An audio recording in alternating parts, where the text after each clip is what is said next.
All right, we'll start with Keith Smith. Hey, Jason, I know everything just ended, but you're in the player pool for Team USA. Have you given that any thought after playing in the World Cup and then the bubble and now this long season in a row? It's definitely something to think about, obviously.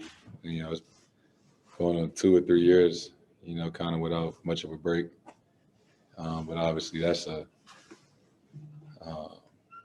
incredible opportunity. It's something I got to think about, further down the line. Ryan Rock.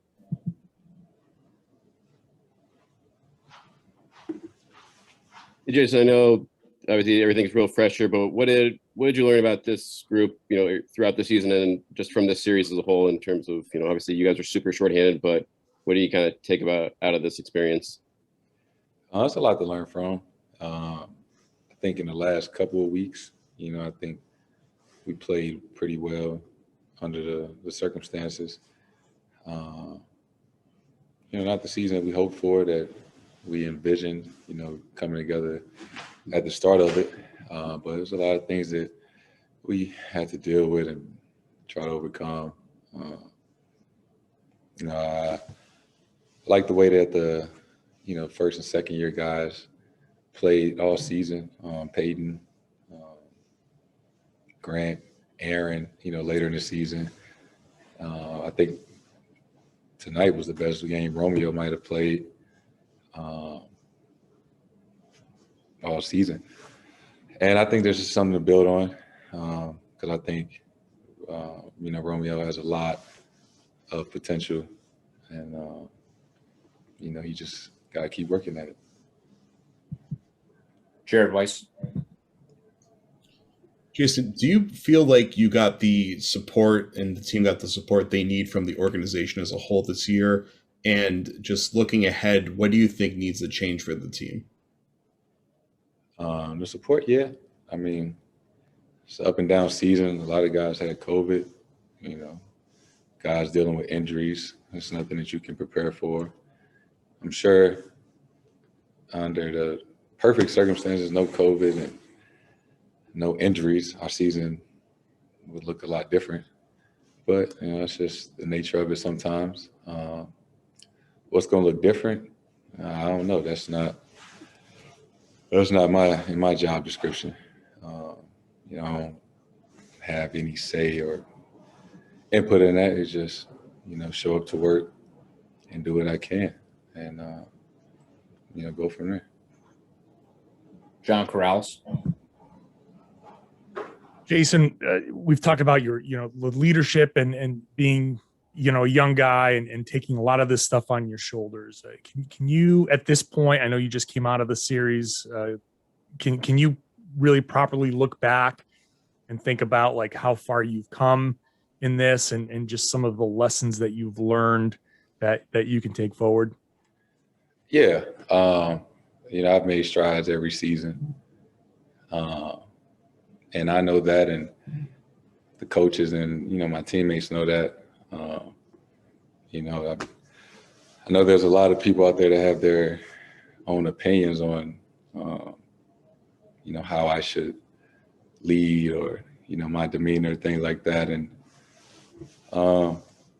the cool part is, that doesn't matter. I get to be myself, and not really have to listen to how people think I should lead. I know what I bring to this team from that standpoint, and how I communicate, with guys out there and in the locker room. So yeah, I've made strides, I guess, regardless of what people on the outside think. But if you ask me, yeah, I've made strides in that. Gary Washburn. Hey, Jason, it's your first time being eliminated in the first round. Does this kind of series loss kind of piss you off? I mean, just in terms of just losing like this and having the Nets kind of, make plays and coast. And secondly, you're you're in the organization, you're a cornerstone, you signed your contract. Do you feel like you can make suggestions to Danny or to Brad about what you guys might need? Because the organization is, you're one of the centerpieces, and you feel like other players and other organizations have maybe said, hey, this is what we might need. Do you feel comfortable doing that? Am I mad that we lost? Yeah, I'm mad. First time being eliminated in the first round. Like I said earlier, it's not the way that we envisioned this season going. But I guess it's a learning experience that I could myself and everybody else take with them the rest of their careers and learn a lot from this. And I'm sure that I could make suggestions. I'm not. I don't know. I kind of feel like everybody has their job, and I just think my job is to show up and play basketball, not to suggest trades or who to bring in, who to let go, and things like that. It's not what I do. Tim Bontemps. Hey, Jayson, two things. Obviously, first, as far as your health goes, do you feel totally back to normal after kind of the lingering after effects you had with COVID for a while? And secondly, you obviously, like you said, you have taken strides every year to improve. You obviously had a great year individually this year. As you go into the off season, what are the areas you're looking to try to make those strides again going forward to come back an even better player next season? Yeah, I do. I feel really good health wise. It's continued to gotten better. I guess every game or every month, therefore after. There's a lot I can get better at. I'm only 23. I'm not perfect. I had a really, really good year, individually, and I wish we would have had a better year as a team. But I still got a long way to go, and I think that's the best part, is that still a lot that I can improve on, and in all areas, and that's what I'm going to do. Final question, Matt Vitor. Jayson, kind of open-ended question. When you start to prepare for next year, when you start to prepare again for basketball after whatever break you take, what's driving you? What's the motivation for you? What is kind of stoking your fire for the next chapter? And for, you said you're pissed off about this, the way that about losing this and disappointed in the season. What's driving you for going forward?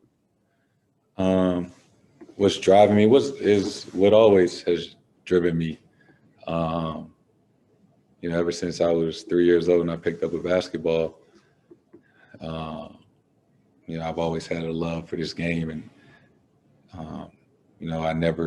when I started playing, it wasn't just to make the NBA.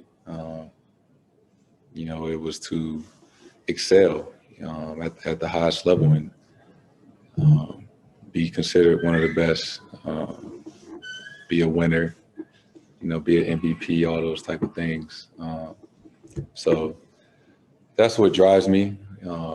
The expectations that I have for myself, none of what people on the outside say about me or criticize or don't criticize or say that I should or shouldn't do,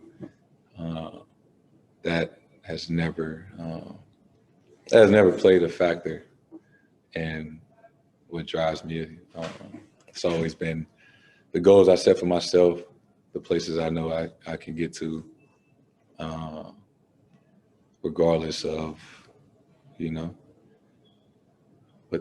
what people on the outside say. So, yeah, that's what drives me.